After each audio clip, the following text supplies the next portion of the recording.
Welcome to CxRR Radio Classic, where we take an episode from our past and re-release it because we didn't have time to record this week. It's fine. Don't worry about it. Nostalgia is big right now. It's okay. We'll be back next week with a brand new episode and some previously recorded video game footage. It's going to be okay. Who the hell is we? Now roll that beautiful bean footage. Bean footag.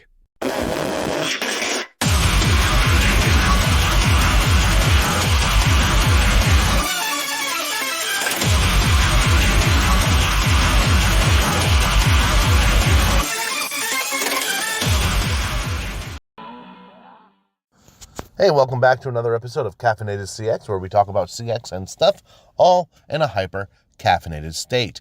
Happy 2023. Never thought we'd make it here as a species to this year, to this far-off future date of 2023.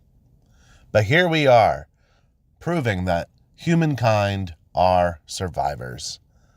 And let's pad some running time some more while I ask you a simple favor, a small favor, a nice favor, one that I hope that you do for me. And that is to rate, review, and share this show so we can make the show grow. And let's further pad it by saying, buy my book, The Blue Collar Call Center, available on Amazon, $5 for the paperback, $3 for the Kindle version. Yeah. The Kindle version is less because imagine it being more. You don't even get a physical copy. And I don't trust digital providers of digital merchandise, and my fears, my paranoia on that has been proven true lately with movies that people have purchased into their digital library going away. But that's a story for another time, for another place, and for another probably podcast. Anyway, today we're going to be but seeing how a punk rock mindset, a punk rock ethos could work in an office setting or a contact center. Because why the hell not? So, what's punk rock? Well, if we're just going to talk about the music, it's fast, aggressive, to the point, no frills, 3 chords, bass that may or may not be played ridiculously well. Some of the best bassists out there are in punk bands. I'm looking at you, Rancid and Operation Ivy. I know it's the same bassist. Shut up. And drums, right? So that's what we got. We got 3 chords. We got to the point lyrics, 3 minutes or less for a song. Yeah. So, but that's the music. And a lot can be gathered from that description of the music of direct, straight to the point, no frills. But let's go a little bit deeper. No, punk rock is not just green mohawks, spiky bracelets, and sniffing glue. That was the Ramones, minus the mohawks. But what it is DIY attitude, like mentality. Do it yourself, right? Make it happen by yourself. Another one is individuality, right? Everyone's an individual. This is, well, nowadays it's more like they're collectivists and it's weird. But we're talking about the punk I grew up with in the 80s and 90s, right? So, and to a lesser extent, the late 70s, which I wasn't alive. I was born in 81, but still, part of my upbringing. But that DIY, individualistic, finger up to conformity, that's what I'm talking about. All right. And how can you instill that into an office setting or a contact center? Well, the first one is DIY, right? Do it yourself, right? That can be either bootstrapping up a contact center, which I've done. It's really fun. Or, a startup or anything like that. It also goes into the employees' attitudes as well of, holding yourself accountable. If something's not being done, do it yourself, right? So, yeah, individuality, everybody brings particular strengths to a business or to a call floor, right? And those strengths should be leveraged in order to help the business and the customer and the employee. So you need to harness those strengths and then hire for the weaknesses, right? So that goes without saying. I mean, everybody knows that.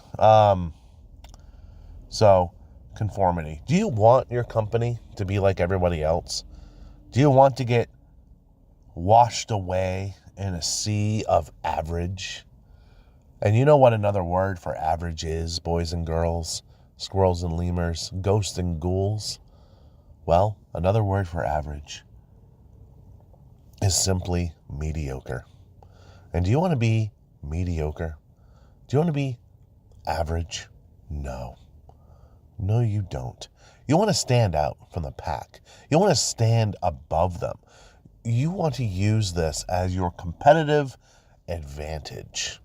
You want your people to be so good that people will be like, oh, yes, that company. ABC Chewing Gum is the best chewing gum company because of the way the employees act and how they treat me. Good. So, and as some punk bands have proven, you can be well-spoken and well-educated. Even if you're not college-educated, you can still be very well-educated and hold this punk ethos. I mean, look at bands like Bad Religion, where you need a thesaurus or a dictionary to read their lyrics.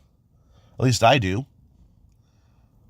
I am kind of dumb, but I learned a lot of new words from Bad Religion lyrics.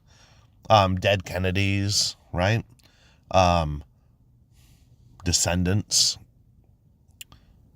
The Offspring. I think Dexter from The Offspring is like a professor somewhere. That's crazy.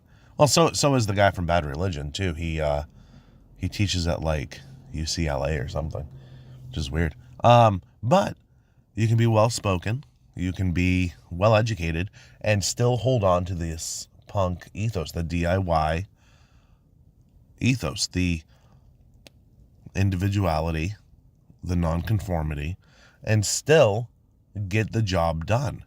I mean, no one was propping up punk bands back in the day, right? Now we got some record labels that, prop up some really silly punk analogs, but for the most part, nobody propped these guys up. They did it all themselves. They were like, why is nothing good on the radio? Why is nothing good being produced? And then they made their own stuff, right? And then other people were like, oh, wow, we could do that. And they went and did it themselves as well. And that's basically how the punk scene started.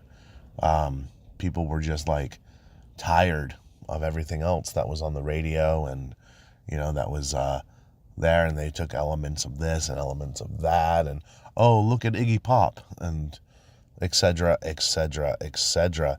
And you can do the same damn thing in your contact center. And you know what? It's fun to do. It's rather easy to do. Or, well, it was easy for me. I can't speak for anybody else. But it was easy to do. It was fun to do. And it's rewarding.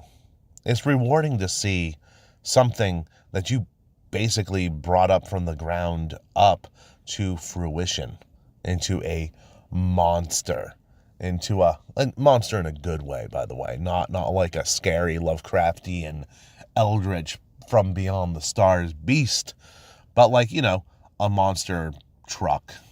I don't know. You know what I mean. So, but punk rock contact center. I like the sound of that because that's what we are here. We're DIY. We're heavy into individuality.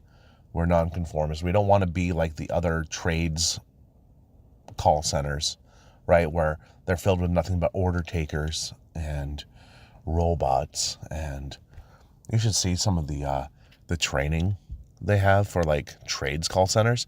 It's awful. I'm gonna have to change that. I'm gonna have to change that industry because it is just bad. It literally just teaches CSRs to be robots and order takers and human form fills and chat bots, and it's ridiculous, and I hate it, and I'm going to change it. So that's my goal for 2023. So look out for that. It's a good thing I listened to these again because I won't remember that I said that. So anyway, just look into it. I made a LinkedIn post about the same thing, and I forgot a couple of the points while I was recording this, but that's okay. That's okay. So, back to basics is another one. Yeah, you want to go back to basics. You don't need more than 3 chords to write a song, right? Yeah. You don't need to spend $10,000 or plus on a software that you can make in Google Sheets yourself for free if you have an extra 10 minutes. Stuff like that. So, well, this has been this episode of Caffeinated CX, the first episode of 2023. And I hope that your new year is filled with happiness and stuff. So, that's me. Bye.